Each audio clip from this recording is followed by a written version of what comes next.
ಓಂ ಶ್ರೀ ಗುರು ಬಸವಲಿಂಗಾಯ ನಮಃ. ಸರ್ವರಲ್ಲಿ ಭಕ್ತಿ ಶರಣಾರ್ಥಿಗಳು. ಮನುಷ್ಯನ ಆಹಾರ ಹೇಗಿರಬೇಕು ಅಂದ್ರೆ ನಮ್ಮ ಆಹಾರನ ಔಷಧವಾಗಿರಬೇಕು. ಈಗೇನಾಗಿಬಿಟ್ಟದ, ಔಷಧನ ಆಹಾರ ಆಗಿಬಿಟ್ಟದ. 3 ಹೊತ್ತು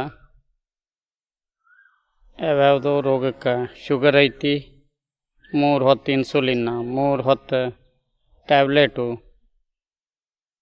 ಈ ರೀತಿ ಔಷಧನ ಆಹಾರ ಆಗಿಬಿಟ್ಟದ. ಆದರೆ ನಿಸರ್ಗ ಚಿಕಿತ್ಸೆ ಏನು ಹೇಳ್ತದೆ ಅಂದ್ರೆ ನಿಮ್ಮ ಆಹಾರನ ಔಷಧ ಆಗಬೇಕು. ಅದಕ್ಕೆ ಮಧ್ಯಾಹ್ನ 12ರವರೆಗೆ ಬರೀ ಹಣ್ಣು. ಯಾವ ಸೀಸನ್ಯಾಗ, ಈಗ ಮಾವಿನ ಹಣ್ಣಿನ ಸೀಸನ್ ಅದ, ಮಾವಿನ ಹಣ್ಣು ತಿನ್ನಿರಿ. ಬೇಕಾದಷ್ಟು ನಿಮ್ಮ ಹೊಟ್ಟೆ ತುಂಬುವಷ್ಟು ತಿನ್ನಿರಿ ಮಾವಿನ ಹಣ್ಣು. ಶುಗರ್ ಬರಂಗಿಲ್ಲ. ಮತ್ತು ಹಣ್ಣು ಆರೋಗ್ಯಕ್ಕೆ ಭಾಳ ಒಳ್ಳೆಯದು. ಅದ್ರಾಗ ಫ್ರುಕ್ಟೋಸ್ ಅಂತಿರ್ತದೆ. ಅದಕ್ಕಾಗಿ ಏನಕ್ಕದ, ನಾವು ಇವೆಲ್ಲ ಅನೇಕ ಆಹಾರಗಳನ್ನು, ನಾವು ಆಹಾರವನ್ನು ನಮ್ಮ ಮುಂದೆ ಬಂತು ಅಂತಂದ್ರೆ ನೋಡಬೇಕು. ಇದು ಗಾಡ್ ಮೇಡೋ ಮ್ಯಾನ್ ಮೇಡೋ. ಮ್ಯಾನ್ ಮೇಡ್ ಇತ್ತು ಅಂತಂದ್ರೆ ಬಾಜುಕ್ಕೆ ಇಟ್ಬಿಡ್ರಿ. ಗಾಡ್ ಮೇಡ್ ಇತ್ತು ಅಂತಂದ್ರೆ ಅದನ್ನು ತೊಗೊಳ್ರಿ. ಗಾಡ್ ಮೇಡ್ ಅಂದ್ರೆ ಪ್ರಕೃತಿ ನಿರ್ಮಾಣ ಮಾಡಿದ್ದು. ಅದನ್ನು ನಾವು ತೊಗೊಂಡೀವಿ ಅಂತಂದ್ರೆ ವಿಟಮಿನ್ಸ್, ಮಿನರಲ್ಸ್, ಎಂಜೈಮ್ಸ್ ಅದು ಅನ್ನು ಒಳಗೊಂಡಿರ್ತದೆ. ಜೀವಸತ್ವ, ಲವಣ, ಕಿಣ್ವಗಳು, ಅದರಲ್ಲಿ ಪೋಷಕ ತತ್ವಗಳು ಭರ್ಪೂರ ಇದ್ದಿರ್ತವೆ. ಯಾವ್ಯಾವ ಶರೀರಕ್ಕೆ ಯಾವ್ಯಾವ ಸತ್ವಗಳು ಬೇಕು ಅದನ್ನೆಲ್ಲ ಪ್ರಕೃತಿ ಭರ್ಪೂರಾಗಿ ಇಟ್ಟುಬಿಟ್ರಿ. ನಮಗೆ ಪ್ರತ್ಯೇಕ ಔಷಧ ಬಗ್ಗೆ ತಲೆ ಕೆಡಿಸ್ಕೊಳ್ಳೋ ಅವಶ್ಯಕತೆನೇ ಇಲ್ಲ. ನಮಗೆ ಬೇಕಾದ ಔಷಧ ಅದರಾಗ ದೇವರು ತುಂಬಿಟ್ಟುಬಿಟ್ಟಿರ್ತಾನೆ. ಅದಕ್ಕಾಗಿ ರೆಡಿ ಫುಡ್ ಅದು. ಮಗುವಿಗೆ ಹೆಂಗೆ ಇನ್ಸ್ಟಂಟ್ ಫುಡ್ ಇರ್ತದೋ ಹಂಗೆ ಮನುಷ್ಯನಿಗೆ ಪ್ರಕೃತಿ ಎಲ್ಲಿಯ ಹಣ್ಣಾದಂಥ ಅಥವಾ ಪ್ರಕೃತಿಯ ಆಹಾರ ಅದು ಇನ್ಸ್ಟಂಟ್ ಫುಡ್ ಇದ್ದಂಗೆ. ಅದಕ್ಕಾಗಿ ನೋಡಿರಿ, ನಾವು ಏನು ಮಾಡಬೇಕು ಅಂತಂದ್ರೆ ಇಂಥ ಆಹಾರವನ್ನೇ ತೊಗೋಬೇಕು. ಎಳ್ನೀರು ಭಾಳ ಒಳ್ಳೆಯದು. ಬೆಳಿಗ್ಗೆ ಎಳ್ನೀರು ತೊಗೊಳ್ರಿ. ಯಾಕಂದ್ರೆ ಅದರಾಗ ಅಲ್ಕ್ಲೈನ್ ಭಾಳಷ್ಟು ಫಾಸ್ಫರಸ್ ಇರ್ತದೆ.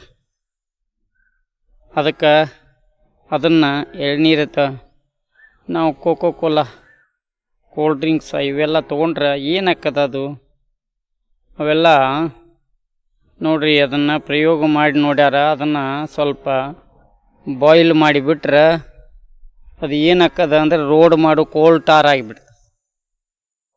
ಅದು ಆಹಾರ ಅಲ್ಲ. ಆ ಕೋಲ್ ಟಾರ್ ಒಳಗೆ ಹೋತು ಅಂತಂದ್ರೆ ಏನು ಗತಿ? ಅಲ್ಲೇನು ರೋಡ್ ಮಾಡೋಂಗಿಲ್ಲ, ಏನಿಲ್ಲ. ಅದಕ್ಕಾಗಿ ಮತ್ತು ಭಾಳಷ್ಟು ಕೋಲ್ಡ್ ಡ್ರಿಂಕ್ಸ್ ಸಂಡಾಸ್ ತೊಳ್ಯಾಕೆ ಉಪಯೋಗ ಮಾಡ್ತಾರೆ. ಅಷ್ಟು ಅಂದ್ರೆ ಸಂಡಾಸ್ ಕ್ಲೀನ್ ಮಾಡ್ಲಿಕ್ಕೆ ಯೋಗ್ಯ ಇರ್ತದೆ, ಹೊರತಾಗಿ ಅದು ಮನುಷ್ಯ ಕುಡಿಲಿಕ್ಕೆ ಅಲ್ಲ. ಅದಕ್ಕಾಗಿ ಇಂಥವು ಆಹಾರಗಳನ್ನು ಯಾವುದು ಶರೀರಕ್ಕೆ ಉಪಯೋಗನೇ ಇಲ್ಲ ಅಂಥ ಆಹಾರವನ್ನು ಈ ಶರೀರದಾಗ, ಈ ಹೊಟ್ಟೆಯೊಳಗೆ ಏನೇನೋ ತುಂಬುತ್ತೀವಿ ಅಂತಂದ್ರೆ ಮತ್ತು ಆರೋಗ್ಯವೇ ನಾನು ಬರೀ ಕೋಲ್ಡ್ ಡ್ರಿಂಕ್ ಕುಡ್ದೀನಿ ರೀ, ಇದನ್ನು ಕುಡ್ದೀನಿ ರೀ, ಇದನ್ನು. ಆದರೆ ಅದು ಆರೋಗ್ಯಕ್ಕೆ ಹಿತ ಆಯಿತು ಅಹಿತ ಆಯಿತು ನೋಡಬೇಕಲ್ಲ. ಹಿತಾಹಿತವನ್ನು ಅದು ಸತ್ವಯುತ ಐತೋ ಸತ್ವ ಐತೋ ಏನಾದರೂ ಸ್ವಲ್ಪ ವಿಚಾರ ಮಾಡಬೇಕು. ತಮಗೆ ತಿಳಿಲಿಕ್ಕೆ ಅಂದ್ರೆ ತಜ್ಞರನ್ನ ಕೇಳಬೇಕು, ಇದು ಒಳ್ಳೆಯದ ಹೆಂಗೆ. ಅದಕ್ಕೆ ಆಹಾರ ತಜ್ಞರ ಒಬ್ಬ ನಿಸರ್ಗ ಚಿಕಿತ್ಸಕರನ್ನು ಒಳ್ಳೆ ಅದರನ್ನು ಸ್ವತಃ ಅನುಭವ ತಗೊಂಡಂಥವ್ರನ್ನ ಕೇಳಬೇಕು. ಮತ್ತು ಯಾರನ್ನೋ ಕೇಳ್ರೆ ಏನೇನೋ ಮಿಸ್ಗೈಡ್ ಮಾಡ್ತಿರ್ತಾರೆ. ಅದಕ್ಕಾಗಿ ನೋಡ್ರಿ, ಮನುಷ್ಯನ ಲೈಫ್ ಸ್ಟೈಲ್ ಚೇಂಜ್ ಆಗಬೇಕು. ನಾವೇನು ತಗೊಳ್ತಿರ್ತೀವಿ ಈ ಆಹಾರ ನಮ್ಮ ಶರೀರಕ್ಕೆ ನೋಡಿ ಡಯಾಬಿಟಿಸ್ ಭಾರತ ಇಡೀ ವಿಶ್ವದಾಗ ನಂಬರ್ 1. ಯಾಕಂದ್ರೆ ಕುವೈತದಾಗ ಅದು ಹೆಚ್ಚದ, ಅವು ಸಣ್ಣ ಸಣ್ಣ ದೇಶ, ಭಾಳ ಶ್ರೀಮಂತ ರಾಷ್ಟ್ರ, ಅಲ್ಲಿ ಪರ್ಸೆಂಟೇಜ್ ಹೆಚ್ಚದ. ಆಮೇಲೆ ಇದನ್ನು ಇಂಡಿಯಾ ಇದನ್ನು ಬರ್ತದೆ. ಅದಕ್ಕಾಗಿ ಶುಗರಿಗೆ ಇಷ್ಟು ಯಾಕೆ ಹೆಚ್ಚಾಕದ ಅಂತಂದ್ರೆ ಏನದ ಇದು ಶುಗರ್ ಆಗಲಿ ಬಿ ಪಿ ಆಗಲಿ ರೋಗನ ಅಲ್ಲ. ಅವು ಶರೀರ ಒಂದು ನೋಡ್ರಿ, ಈಗ ಹಾವು ಬಂತು ಅಂತಂದ್ರೆ ಏನಾಕದ, ನಾನು ಅಲರ್ಟ್ ಆಗಿಬಿಡ್ತೀನಿ, ಓಡಲಿಕ್ಕೆ ಇದನ್ನ ಹಾಕದ. ಅವಾಗ ಬಿ ಪಿ ಇರ್ತದೆ, ಹೈ ಹಾಕದ, ನ್ಯಾಚುರಲಿ ಅದು ಹೈ ಆಗೋದು. ಯಾಕಂದ್ರೆ ಶರೀರ ಎಂಜೈಮ್ ಸಿಕ್ರೀಷನ್ ಮಾಡಿತು, ಅದಕ್ಕೆ ಹಾವು ಬಂತು, ಓಡ್ಲಕ್ಕ ರೆಡಿ ಆಗು. ಒಂದು ಒಲಿಂಪಿಕ್ದಾಗ ನಿಂತಿರ್ತೀರಿ, ಇನ್ನು ಕೌಂಟ್ ಡೌನ್ ಚಾಲು ಹಾಕದ, 5 4 3 2 ಅಂದ ಕೂಡಲೇ ನಿಮ್ಮ ಬಿ ಪಿ ಹೈ ಆಗಿಬಿಡ್ತದೆ. ಯಾಕಂದ್ರೆ ಇನ್ನು ಓಡ್ಲಕ್ಕ ರೆಡಿ ಆಗ್ಬೇಕು. ಅದಕ್ಕೆ ಬಾಡಿ ನಮ್ಗೆ ಒಂದು ಅಲರ್ಟ್ನೆಸ್ ಶಕ್ತಿ ಕೊಡುವಂಥ ಇವು ಅವು ಸಿಂಪ್ಟಮ್ಸ್. ಅವು ಥರನ ರೋಗ ಅಂತ ಭ್ರಮ ಹಾಕಿಬಿಟ್ರೆ ಬಿ ಪಿನ ರೋಗ, ಇದನ್ನ ರೋಗ ನೋಡ್ರಿ. ಭಾಳಷ್ಟು ಕರೆ ಕೆಲವೊಂದು ಹಳ್ಳಿ 100 ವರ್ಷ ಆಯುಷ್ಯ ಅವರಿಗೆ. ಅವ್ರದ್ದು ಬಿ ಪಿ ಎಷ್ಟದ, ಆ್ಯಾವ್ರೇಜ್ ಬಿ ಪಿ 150 100 100 ವರ್ಷ ಬದುಕ್ತಾರೆ. ಡಾಕ್ಟ್ರ್ ಏನು ಹೇಳಿಬಿಟ್ರಿ ನಿಮ್ಗೆ, 120 80 ಇರಬೇಕು. ಅದು 120 80 ನಮ್ಮ ಶರೀರಕ್ಕೆ ನಮಗೆ ಇದನ್ನೆಷ್ಟು, ಅದಕ್ಕೆ ನಮ್ಮ ತಲೆಯಾಗ ಕೂತು ಬಿಡ್ತದು. ನಾನು ಹೆಲ್ದಿ ಇರಬೇಕಾಗಿತ್ತು ಅಂತಂದ್ರೆ 120 80 ಇರಬೇಕು ಅಂತ. ಇದು ಎಲ್ಲರಿಗೂ ಆದರ್ಶ ಅಲ್ಲ. ಯಾಕಂದ್ರೆ 150 100 ಇದ್ದಂಥವ್ರ 100 ವರ್ಷ ಇರ್ತಾರೆ. ಮತ್ತು 120 80 ಇದ್ದವರು 30 40 ವರ್ಷ 50 ವರ್ಷ 60 ವರ್ಷದಾಗ ಸಾಯ್ತಾರು ಅಂತಂದ್ರೆ ಮತ್ತು ಇದೆಂಥ ಹೆಲ್ತ್ ಇದನ್ನು. ಅದಕ್ಕಾಗಿ ಅದು ಮೇಲೆ ಚೇಂಜ್ ಹಾಕಿರ್ತದೆ. ಇದು ವಿಜ್ಞಾನದ ಏನು ಒಂದು ಆದರ್ಶ ಇದನ್ನು ಪ್ಯಾರಾಮೀಟ್ರ್ ಕೊಡ್ತಾರ. ಇದು ಮೇಲೆ ಮೊದಲ ಎಷ್ಟಿತ್ತು, 100 60 120 60 ಹಿಂಗೇನೋ ಇತ್ತದು. ಆಮೇಲೆ ಈಗ 120 80 ಮತ್ತು 4 ವರ್ಷಕ್ಕೆ ಮತ್ತೆ ಚೇಂಜ್ ಆಗ್ತದೆ. ಹಿಂಗೆ ಚೇಂಜ್ ಎಲ್ಲಿ ತನಕ ಇದನ್ನ ಹಾಕದ ಅಂತಂದ್ರೆ ಯಾರ ಡಯಾಗ್ನೋಸ್ ಮಾಡ್ಕೊಂಡಿಲ್ಲ, ಯಾರು ಚೆಕಪ್ಪ ಮಾಡ್ಕೊಂಡಿಲ್ಲ ಅವ್ರು ಹೆಲ್ದಿ ಆಗಿರ್ತಾರು ಅಂತ ತಲೆನ ಕೆಡಿಸ್ಕೊಳ. ಅದಕ್ಕೆ ಭಾಳಷ್ಟು ಜನ ಅದು ಬಿ ಪಿ ಚೆಕ್ ಮಾಡ್ಕೊಳಕ್ಕೆ ಹೋಗಂಗಿಲ್ಲ. B P ignorance is bliss ಅಂತ. ಯಾಕಂದ್ರೆ ಅದು ಎಲ್ಲಿ 100 ವರ್ಷದ ಕೆಳಗೆ ಎಲ್ಲಿ ಬಿ ಪಿ ಇತ್ತು, ಒಂದು 40-50 ವರ್ಷದ ಕೆಳಗೆ ಯಾರಿಗೆ ಬಿ ಪಿ ಇತ್ತು, ಯಾರಿಗೆ ಶುಗರ್ ಇತ್ತು. ಈಗ ಎಲ್ಲ ಕಡೆ ಮನೆಯೊಳಗನ ತಮ್ಮ ಇದನ್ನು ನೋಡ್ಕೊಳ್ಳೋದು, ಅದು ಇದು ಮಾಡೋದು. ಅದಕ್ಕೆ ಅದು ಇನ್ಸುಲಿನ್ ಆಗಲಿ, ಇವೆಲ್ಲ ಮೆಡಿಸಿನ್ ಆಗಲಿ ಏನು ಮಾಡ್ತಾವ, ಆ ಶುಗರನ್ನು ಎಲ್ಲೋ ಗಪ್ ಮಾಡಂಗಿಲ್ಲ, ಯಾವಲ್ಲೇ ಅಡಗಿಸಿಡ್ತದೆ. ಎಲ್ಲಿ ಅಡಗಿಸಿಡ್ತದೆ, ಕಣ್ಣಿನ ಕಡೆ ಹೋಯ್ತು ಅಂತಂದ್ರೆ ಕಣ್ಣು ಇದನ್ನು ಕಣ್ಣಿಗೆ ದುಷ್ಪರಿಣಾಮ ಆಗ್ತದೆ. ಕಿಡ್ನಿ ಕಡೆ ಹೋಯ್ತು ಅಂದರೆ ಕಿಡ್ನಿ ಮೇಲೆ ದುಷ್ಪರಿಣಾಮ ಆಗ್ತದೆ. ಹಾರ್ಟ್ ಕಡೆ ಇಡ್ತು ಅಂತಂದ್ರೆ ಹಾರ್ಟ್ ಮೇಲೆ ದುಷ್ಪರಿಣಾಮ ಆಗ್ತದೆ. ಹಿಂಗೆ ಶರೀರದಾಗ ಎಲ್ಲರೂ ಅಡಗಿಸಿಡ್ತದೆ ಅಷ್ಟೆ. ಭಾಳ ಡೇಂಜರ್ ಇದು. ಅದಕ್ಕೆ ಇದನ್ನು ತಿಳ್ಕೊಬೇಕು ನಾವು.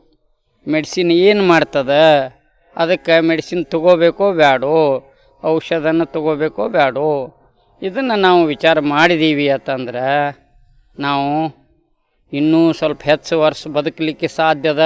ಇರಲಿಲ್ಲ ಅಂದ್ರೆ ಹಂಗೆ ಔಷಧ ತೊಗೊಂತ ಹೋದೀವಿ, ಅದನ್ನು ಇದನ್ನು ಡೋಸ್ ಮಾಡ್ಕೋತ ಹೊಂಟೀವಿ ಅಂತಂದ್ರೆ ಏನು ಅದನ್ನು ಇನ್ಸುಲಿನ್ ತೊಗೊಳ್ಳೋದು ಮತ್ತು ಸ್ವೀಟ್ಸ್ ತಿನ್ನೋದು ಇವೆಲ್ಲ. ಅದಕ್ಕಾಗಿ ನೋಡಿರಿ, ಇದನ್ನು B P change, variation change. ಈ ಕೈಯಿಂದ ಇದನ್ನು ನೋಡ್ರೆ ಈ ಬಿ ಪಿನೂ ಚೇಂಜ್ ಇದೆ. ಇದನ್ನು ನೋಡ್ರೆ ಒಬ್ಬ ಲೇಡಿ ಡಾಕ್ಟ್ರ್ ಚೆಕ್ ಮಾಡಿದ್ರೆ ಮತ್ತೆ ಚೇಂಜ್ ಇರ್ತದೆ. ಮತ್ತು ಏನಿರ್ತದೆ ಇದು ಬಿ ಪಿ ಅಂತಂದ್ರೆ ವೈಟ್ ಕೋಟ್ ಸಿಂಡ್ರೋಮ್ ಅಂತಾರೆ. ವೈಟ್ ಕೋಟ್ ಸಿಂಡ್ರೋಮ್ ಅಂದ್ರೆ ದವಾಖಾನಿಗೆ ಹೋದ ಕೂಡಲೇ ಬಿ ಪಿ ಏರ್ಲಕ್ಕೆ ಚಾಲು ಆಕತ್ತೆ. ಡಾಕ್ಟ್ರ್ ಮುಂದೆ ಕೂತ್ರೆ ಅವ್ರಿಗೆ ಬಿಳಿ ಕೋಟ್ ನೋಡಿದ ಕೂಡಲೇ ಆ ಡಾಕ್ಟ್ರ್ ಮುಂದೆ ಕೂತ್ರೆ ಇನ್ನೂ ಹೆಚ್ಚು ಜೋರಾಗ್ತದೆ. ಮತ್ತು ಎಷ್ಟೆಷ್ಟು ದೊಡ್ಡ ಡಾಕ್ಟ್ರ ಅಷ್ಟು ಇನ್ನೂ ಹೆಚ್ಚು ಬಿ ಪಿ ಆಗ್ತದೆ. ಬಿ ಪಿ ಹೆಚ್ಚಾಗೋದು ಅಂದ್ರೆ ಏನು, ಅಲ್ಲಿಂದ ಓಡ್ರಿ ಅಂತ ನಾವು ಗಪ್ಪ ಕೂತಿರ್ತೀವಿ ಅಲ್ಲಿ. ಅಂದ್ರೆ ಅಲ್ಲಿಂದ ಅಲರ್ಟ್ ಆಗಿ ಹೊರಗೆ ಬರೋದು. ಅದು ಚೆಕ್ ಮಾಡ್ತಾರೆ, ನಿಮಗೆ ಬಿ ಪಿ ಐತೆ ನೋಡ್ರಿ. ಅದು ಸಹಜಿಕ. ದವಾಖಾನಿಗೆ ಹೋಗೋಣ, ಡಾಕ್ಟ್ರಿಗೆ ಹೋಗೋಣ, ಬಿ ಪಿ ಇದನ್ನಾಗೋದು. ಅದಕ್ಕೆ ವೈಟ್ ಕೋಟ್ ಸಿಂಡ್ರೋಮ್ ಅಂತಾರೆ. ಅದಕ್ಕೆ ಎಲ್ಲರಿಗೂ ಏನು ಇದನ್ನದ ನಾನೇನು ಹೇಳಿನಿಲ್ಲ, 150 100 ಅದ ಅವರೆಲ್ಲ 60% ಜನ ಎಲ್ಲ ಡಾಕ್ಟ್ರ್ ಇದ್ರ ಪ್ರಕಾರ ಅವರೆಲ್ಲ ರೋಗಿಗಳು. ಆದರೆ 100 ವರ್ಷ ಆರಾಮದಾರ, ಅದ್ರ ಬಗ್ಗೆ ಕೇರ ಮಾಡೋಂಗಿಲ್ಲ ಅವರು ಭಾಳ ಅಗದಿ ತಮ್ಮ ಜೀವನವನ್ನು. ಅದಕ್ಕಾಗಿ ಬಿ ಪಿ ಆಗಲಿ ಶುಗರ್ ಏನು ಎನರ್ಜಿ. ನಮಗೆ ಹೈ ಶುಗರ್ ಇತ್ತು ಅಂದ್ರೆ ಹೈ ಎನರ್ಜಿ ಅದ. ಅದಕ್ಕಾಗಿ ನಾವು ಅದ್ರ ಬಗ್ಗೆ ತಲೆ ಕೆಡಿಸ್ಕೊಳಕ್ಕೆ ಹೋಗಬಾರ್ದು. ಭಾಳ ಆನಂದವಾಗಿ ಇಂಥ ಆಹಾರ ತೊಗೊಂತ ನಾವು ಸರಿಯಾಗಿ ನಿಸರ್ಗದ ಮಡ್ಲಲ್ಲಿ ಭಾಳ ಡೀಪ್ ಬ್ರೀದಿಂಗ್, ಆನಂದವಾಗಿ ಪ್ರಫುಲ್ಲಿತ ಮನಸ್ಸುವಾಗಿ ಹೆಲ್ತ್ ಪ್ರಿನ್ಸಿಪಲ್ಸ್ ಎಲ್ಲ ಫಾಲೋ ಮಾಡ್ಕೋತ ಇದ್ದೀವಿ ಅಂತಂದ್ರೆ ಭಾಳ ಈಸಿ ಅದ ಆರೋಗ್ಯವಾಗಿರೋದು. ಭಾಳ ಕಷ್ಟಪಟ್ಟು ಭಾಳ ಖರ್ಚು ಮಾಡಿ ಭಾಳ ತ್ರಾಸು ತೊಗೊಂಡ್ರೆ ನಾವು ರೋಗಗಳನ್ನು ಮನೆಗೆ ತೊಗೊಂಬರ್ತೀವಿ. ಅದಕ್ಕಾಗಿ ಜಬ್ ಜೋಶ್ ಹೈ ತಬ್ ಹೋಶ್ ಮೇ ಆವ್. ದೌಡ್ ಊರು ಸುಟ್ಟ ಮೇಲೆ ಅಗಸಿ ಬಾಯ್ಕೆಲ್ಲ ಹಾಕಿದರೆ ಏನು ಮಾಡೋ ಹಂಗದ. ಅದಕ್ಕಾಗಿ ಎಲ್ಲರೂ ಎಚ್ಚರಾಗಬೇಕು. ಕ್ಯಾ ಖಾಯೆ, ಕ್ಯೋं ಖಾಯೆ, ಕಬ್ ಖಾಯೆ, ಕೈಸೆ ಖಾಯೆ, ಕಿತ್ನಾ ಖಾಯೆ. ಫುಡ್ ರೆಮಿಡೀಸ್ ಅಂತಾರೆ. ಫುಡ್ ರೆಮಿಡೀಸ್ ಯಾವಾಗ ಉಣಬೇಕು, ಯಾಕೆ ಉಣಬೇಕು, ಏನು ಉಣಬೇಕು, ಹೆಂಗೆ ಉಣಬೇಕು, ಎಷ್ಟು ಉಣಬೇಕು, ಇದು ನಿಜವಾದ ವಿಜ್ಞಾನ. ಇದು ಯಾಕಂದ್ರೆ ತನ್ನ ವಿಜ್ಞಾನ, ನನ್ನ ಆರೋಗ್ಯ ನನಗೆ ಮಾತ್ರ ಸಂಬಂಧ ಇರ್ತದೆ, ಯಾರಿಗೂ ಇದನ್ನ ಇರಂಗಿಲ್ಲ. ಅದಕ್ಕೆ ನನ್ನ ಆರೋಗ್ಯದ ಇದನ್ನು ಇನ್ನೊಬ್ಬರ ಮೇಲೆ, ಡಾಕ್ಟ್ರ್ ಮೇಲೆ ರೆಸ್ಪಾನ್ಸಿಬಿಲಿಟಿ ಜವಾಬ್ದಾರಿ ಹಾಕಬಾರ್ದು. ಅದು ಮೂರ್ಖತನ. ಅದಕ್ಕಾಗಿ ನನ್ನ ಆರೋಗ್ಯನ ಆನಂದವಾಗಿ ಅದನ್ನಿಲ್ಲೋ, ಆರಾಮಾಗಿ ಅದನ್ನಿಲ್ಲೋ ಎಲ್ಲ ಇದು ಹೆಲ್ತ್ದ ಮೆಜರ್ಮೆಂಟ್, ಪ್ಯಾರಾಮೀಟರ್. ಅದಕ್ಕೆ ನನ್ನ ಪ್ಯಾರಾಮೀಟರ್ ನನಗೆ ಗೊತ್ತಿರ್ತದೆ. ಸುಸ್ತಾಗ್ಯದೋ, ಇದನ್ನಾಗ್ಯದೋ, ಎಲ್ಲಿ ಪೇನ್ ಅದನೋ, ಏನಾಕದ, ಹೆಡೇಕ್ ಅದನೋ, ಇದು ಇದು ಒಬ್ಬರಿಗೆ ಮಾತ್ರ ಗೊತ್ತಿರ್ತದೆ. ಅವ್ರು ಯಾರು ಅಂತಂದ್ರೆ ನೀನು. ಅದಕ್ಕೆ ತನ್ನ ಆರೋಗ್ಯದ ಜವಾಬ್ದಾರಿ ತಾನೇ ಹೊರಬೇಕು. ಅಂದಾಗ ಮಾತ್ರ ಮನುಷ್ಯ ಆರೋಗ್ಯವಾಗಿರಲಿಕ್ಕೆ ಸಾಧ್ಯದ. ಅದ್ರ ಸಲುವಾಗಿ ಏನೇನು ಮಾಡಬೇಕೋ ಅದನ್ನು ತನ್ನ ದಿನಚರಿಯೊಳಗೆ ಅಳವಡಿಸ್ಕೊಂಡ್ಬಿಡ್ಬೇಕು. ಅದಕ್ಕಾಗಿ ನೋಡ್ರಿ, ದೇವರು ಎಲ್ಲ ನೋಡಿರಿ, ಯಾವುದೇ ಪಶು ಪಕ್ಷಿ ಪ್ರಾಣಿಗಳನ್ನು ತೋರಿ, ಮಂಗಗಳನ್ನು, ಇಲಿಗಳನ್ನು, ಯಾವುದೇ ಪ್ರಾಣಿಗಳಿಗೆ ಸಹಿತ ಎಂದೂ ಶುಗರ್ ಇಲ್ಲ, ಎಂದೂ ಬಿ ಪಿ ಬರೋಂಗಿಲ್ಲ, ಎಂದು ಹಾರ್ಟ್ ಅಂತೂ ಮೊದಲ ಗೊತ್ತಿಲ್ಲ, ಅವಕ್ಕೆ ಹಾರ್ಟ್ ಡಿಸೀಸ್ ಬರೋಂಗಿಲ್ಲ. ಮತ್ತು ಬರೀ ಮನುಷ್ಯನಿಗೆ ಯಾಕೆ ಬರ್ತಾವಪ್ಪ ಅಂತಂದ್ರೆ ಮನುಷ್ಯ ಪ್ರಕೃತಿಜನ್ಯ ಆಹಾರವನ್ನು ತೊಗೊಳಂಗಿಲ್ಲ. ಅವು ಹೆಂಗೆ ಭಾಳ ನೋಡ್ರಿ ಎಷ್ಟು ಆನಂದವಾಗಿರ್ತಾವೆ, ಪ್ರಕೃತಿಯಲ್ಲಿ ಇದ್ದದ್ದ ಆಹಾರವನ್ನು ತೊಗೋತಾವೆ. ಹಂಗೆ ದನಗೊಳಗತ್ಲೆ ಇರ್ಬೇಕು, ನಾವು ದನಗಳಿಂದ ಕಲಿಬೇಕಿದ್ನ. ಅದಕ್ಕೆ ದನಗೊಳಗತ್ಲೆ ನಾವು ಇದ್ದೀವಿ, ಪಶು ಪಕ್ಷಿ ಪ್ರಾಣಿಗಳಿಗತ್ಲೆ ನಮ್ಮ ಜೀವನವನ್ನು ವ್ಯತೀತ ಮಾಡಿದ್ದೀವಿ ಅಂತಂದ್ರೆ ನಾವು ಸಹಿತ ಆರೋಗ್ಯವಾಗಿರಲಿಕ್ಕೆ ಸಾಧ್ಯದ. ತಿನ್ನಿರಿ ತರಕಾರಿ, ಏನು ತೊಪ್ಪಲ ಪಲ್ಯ, ಇದು ಚೆನ್ನಾಗಿ 350 ಗ್ರಾಮ್ ತೊಪ್ಪಲ ಪಲ್ಯ ತಿಂದ್ರೆ ಒಂದು ಒಳ್ಳೆ ಐರನ್ ಕಂಟೆಂಟ್ ಅದ್ರಾಗ ಸಿಗ್ತದೆ. ಭಾಳಷ್ಟು ವಿಟಮಿನ್ಸ್, ಮಿನರಲ್ಸು ಸಿಗ್ತಾವೆ. ಹಣ್ಣು ತಿನ್ನಿರಿ, ಇದನ್ನು ತಿನ್ನಿರಿ, ನಟ್ಸ್ ತಿನ್ನಿರಿ. ನೋಡಿರಿ, 2 ವಸ್ತುಗಳನ್ನು ನಾವು ತೊಗೋಬಾರ್ದು. ಒಂದು ಇಂಡಸ್ಟ್ರಿಯಲ್ ಪ್ರಾಡಕ್ಟ್, ಎರಡನೇದು ಆ್ಯನಿಮಲ್ ಪ್ರಾಡಕ್ಟ್. ಇಂಡಸ್ಟ್ರಿಯಲ್ ಪ್ರಾಡಕ್ಟ್ ಅಂದ್ರೆ ಏನೇನು ಡಬ್ಬ ಬಂದು ಖಾದ್ಯ ಅದಾವೆ ನೋಡ್ರಿ, ಇವೆಲ್ಲ ಫ್ಯಾಕ್ಟ್ರಿ ಒಳಗೆ ತಯಾರಾಗುವಂಥವು ಯಾವ ತೊಗೋಬಾರ್ದು. ಅವು ನಮ್ಮ ರೋಗಕ್ಕೆ ಕಾರಣಕ್ಕವ. ಅದಕ್ಕಾಗಿ ಅವತ್ತನ್ನು ನೀವೆಲ್ಲ ಪಟ್ಟಿ ಮಾಡಿರಿ. ಏನು ಕಾರ್ಖಾನೆಯೊಳಗೆ ಮಷಿನ್ ಮೇಲೆ ಇದ್ರ ಮೇಲೆ ಏನೇನು ತಯಾರಾಗ್ತದ ಅದು ಎಲ್ಲವೂ ನಮ್ಮ ದೇಹಕ್ಕೆ ಅಪಾಯದ.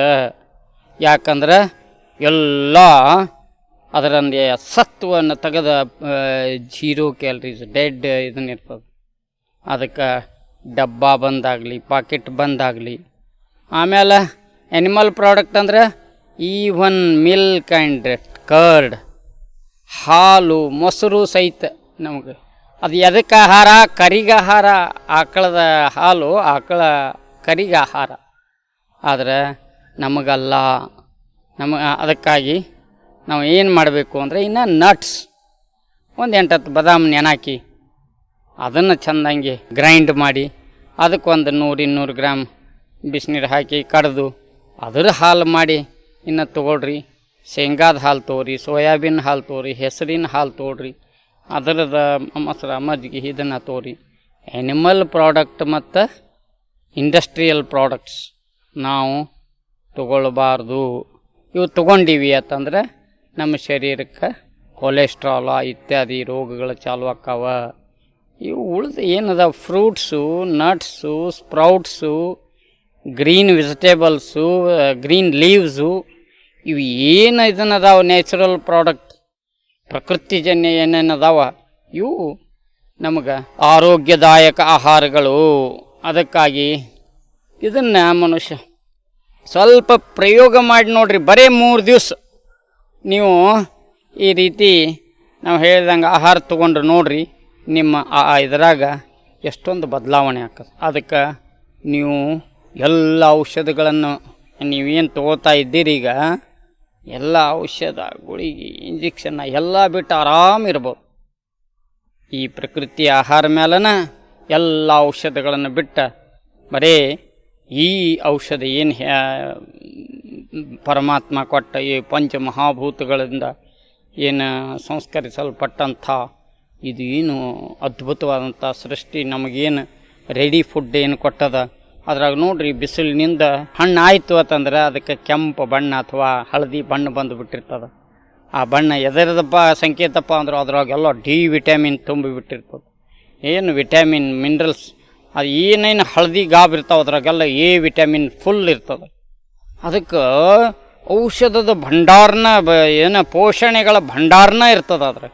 ಮತ್ತು ರೆಡಿ ಇರ್ತದೆ ಅದ್ರಾಗ ಏನು ಇದನ್ನಿರಂಗಿಲ್ಲ.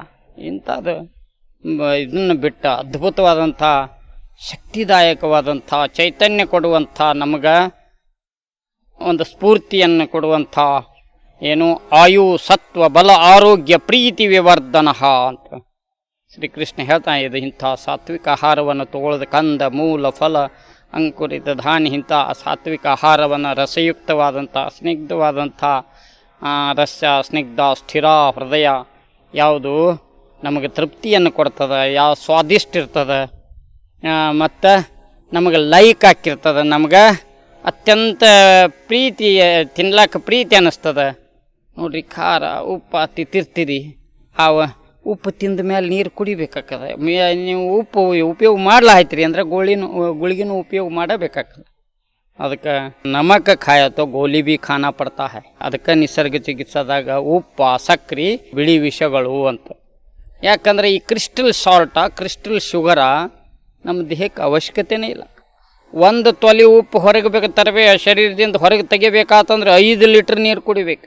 ಏನು ಗತಿ ಕಿಡ್ನಿದು ಎಷ್ಟು ಕೆಲಸ ಮಾಡಬೇಕು ಪಾಪ. ಅದಕ್ಕಾಗಿ ಈ ಶರೀರವನ್ನು ಕಾಯ ಗುಣ ವಿವರಿಸಬಲ್ಲಡೆ ಕಾಯದ ಸಂಘವೇ ಲೇಸು ಕಂಡಯ್ಯ ಅಂತಾರೆ ಅಕ್ಕಮಹಾದೇವಿ ತಾಯಿಯವರು. ಅದಕ್ಕೆ ನಮ್ಮ ಶರೀರವನ್ನು ತಿಳ್ಕೊಂಡು ನಾವು ಆಹಾರವನ್ನು ತೊಗೊಂಡೀವಿ ಅಂತಂದ್ರೆ ನೋಡಿ ಯಾವ ಹಾನಿ ಯಾವ ಉಪ್ಪು ತಿಂತದ ಭಾಳ ನೀವು ಏನು ರುಚಿ ಏನು ನಾಲಿಗೆ ಏನು ರೂಢ ಕೆಡುತ್ತೀರಿ ಅದನ್ನು. ನಾನು ಭಾಳ ಸಲ ಹೇಳೀನಿ. ನಾನು ಯು ಪಿ ಒಳಗೆ ಏನು ಮೊಳಕೆ ಬಂದ ಕಾಳು ತರಕಾರಿ ಹಣ್ಣು ಹಂಪಲ ಇವತ್ತು ನೀನು ತೊಗೊಂಡು 1 ವರ್ಷಗಟ್ಟಲೆ ತೊಗೊಂಡು ಹೊಳ್ಳಿ ಬಂದ ಮೇಲೆ ನನಗೆ ಈಗ ಈ ಕುಕ್ಕಡ್ ಡೈಟ್ ಇದೇನು ರೊಟ್ಟಿ ಪಲ್ಯ ಅನ್ನ ಸಾರ ಇದು ಸೇರಲೇ ಇಲ್ಲ. ಯಾಕಂದ್ರೆ ಅದೇ ರೂಢ ಬಿದ್ದುಬಿಟ್ಟಿತ್ತು ವರ್ಷಾನುಗಟ್ಲೆ. ಅದಕ್ಕೆ ಯಾವ ಸೀಸನ್ಯಾಗಿ ಏನು ಹಣ್ಣು ಬೆಳೀತದ ಅದನ್ನು ಇದ್ದು ಬಿಟ್ಟಿವಿ. ಮತ್ತು ಮೊಳಕೆ ಬಂದ ಕಾಳು ತರಕಾರಿ ಹಣ್ಣು ಹಂಪಲ ಇವತ್ತರನ್ನ ಅದಕ್ಕೆ ನೀವು ಪ್ರಯತ್ನ ಮಾಡಿರಿ. ಎಲ್ಲ ಏನು ರೋಗ ಇದ್ದರೂ ಹೋಗ್ತಾವ, ಭಾಳ ಆರೋಗ್ಯವಂತರಾಗಿ ಬರ್ತೀರಿ. ಭಾಳ ಸರಳ ಇಷ್ಟ ಒಂದು ಇದನ್ನು ಮತ್ತು ಅದ್ರಾಗೇನು ಕಾಂಪ್ಲಿಕೇಶನ್ ಇರಂಗಿಲ್ಲ. ಅದಕ್ಕಾಗಿ ಪ್ರಕೃತಿ ನಮಗೆ ಭಾಳ ಅದ್ಭುತವಾದಂಥ ಒಂದು ರಾಜಮಾರ್ಗವನ್ನು ನಮಗೆ ಕೊಡ್ತದೆ. ಅದಕ್ಕೆ ಆ ರಾಜಮಾರ್ಗವನ್ನು ನಾವು ಹಿಡಿದದ್ದಾದ್ರೆ ಆನಂದವಾಗಿ ನೋಡಿರಿ, ರೋಗ ಅಂದ್ರನ ನರಕ ಮತ್ತು ಆರೋಗ್ಯ ಅಂದ್ರನ ಸ್ವರ್ಗ. ಅದಕ್ಕೆ ಆ ನರಕವನ್ನು ಯಾಕಂದ್ರೆ ನೀವು ದವಾಖಾನಿಗೆ ಹೋದ್ರಿ ಅಂತಂದ್ರೆ ಹಾಸ್ಪಿಟ್ಲ್ನಾಗ ಏನು ನರಳುವುದೇನು, ಆ ಔಷಧದ ವಾಸ ಏನು, ಇದನ್ನೇನು ಅದು ಇದನ್ನು ನರಕ ಸದೃಶ್ಯವಾದಂಥದ್ದು. ಅದಕ್ಕೆ ಅದು ನೋಡ್ಲಿಕ್ಕೆ ಗ್ರಹಣ ಹಾಕಿರ್ತದೆ, ಅಲ್ಲಿ ಯಾವಾಗ ಓಡಿ ಹೊರಗೆ ಬಂದಿನಪ್ಪ ಅಂತ. ಅದಕ್ಕಾಗಿ ನಾವು ಆ ಹಾಸ್ಪಿಟ್ಲ್ಗಳಿಂದ ನೋಡ್ರಿ ಅಲ್ಲಿ ಆರೋಗ್ಯವಂತರ ಅಲ್ಲಿ ಹೋದೀವಿ ಅಂತಂದರೆ ರೋಗಿಯಾಗಿ ಬರ್ತೀವಿ. ಅಲ್ಲಿ ವಾಸನೆ, ಅಲ್ಲಿ ಇದನ್ನು, ಅಲ್ಲಿ ವಾತಾವರಣ, ನಿಸರ್ಗದ ಮಡಿಲಲ್ಲಿ ಪ್ರಶಾಂತ ವಾತಾವರಣ, ಅದೇ ಇಂಥ ಅದ್ಭುತವಾದಂಥ ಇದನ್ನು ಡೀಪ್ ಬ್ರೀದಿಂಗ್ ಇದನ್ನು ಮಾಡ್ಕೋತಿದ್ದು ನೋಡ್ರಿ. ಏಕ ಹವಾ ಸೌದವ ಅಂತಾರೆ. ಇಂಥ ಡೀಪ್ ಬ್ರೀದಿಂಗ್ ಅದು ಸೌಭಾಗ್ಯ. ಇಂಥ ಅದ್ಭುತವಾದಂಥ ಈ ಪ್ರಕೃತಿ ದೇವನ ಈ ಇಳೆ ನಿಮ್ಮ ದಾನ, ಬೆಳೆ ನಿಮ್ಮ ದಾನ, ಸುಳಿದು ಸೂಸುವ ಗಾಳಿ ನಿಮ್ಮ ದಾನ, ಎತ್ತು ನಿಮ್ಮ ದಾನ, ಬಿತ್ತು ನಿಮ್ಮ ದಾನ, ಸಪ್ತ ಸಾಗರವೆಲ್ಲ ನಿಮ್ಮ ದಾನ, ಪರಮಾತ್ಮನ ದಾನವನ್ನು ಅನುಭವಿಸುವಂಥ ಅದ್ಭುತ ಸೌಭಾಗ್ಯ, ಒಂದು ವೈಭವ. ಇದ್ರ ಮುಂದೆ ಯಾವ ಸುಖ ಅದ? ಅದಕ್ಕೆ ಋಷಿ ಮುನಿಗಳೆಲ್ಲ ನೂರಾರು ವರ್ಷ ಬದುಕಿ ಶತಾಯುಷಿಗಳಾಗಿ ಬದುಕಿ ಎಂಥಿಂಥ ಉಪನಿಷತ್ತುಗಳನ್ನು ಬರೆದರು.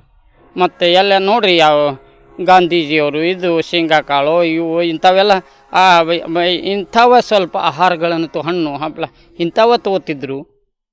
ಮತ್ತು ಎಷ್ಟು ನೋಡ್ರಿ ಅವ್ರು ಹೇಳ್ತಿದ್ರು, ನಾನು 115 ವರ್ಷ ಆರಾಮ್ ಬದುಕ್ತೀನಿ. ಯಾಕಂದರೆ ಹಿತ ಮಿತವಾದಂಥದ್ದು ಭಾಳ ಚಂದ. ನೋಡ್ರಿ, ಆ ಗಾಂಧೀಜಿ ಯಾರ್ಯಾರು ಇದ್ರೆ ಎಲ್ಲರೂ ಶತಾಯುಷಿಗಳ. ಮುರಾರ್ಜಿ ಆಗಲಿ, ರಾಜಾಜಿ ಆಗಲಿ, ಎಷ್ಟು ಮಂದಿ ಇದನ್ನಿದ್ರು ಅವ್ರು ಎಲ್ಲರೂ ಸಹಿತ ಶತಾಯುಷಿಗಳು. ಯಾಕೆ? Simple living, high thinking.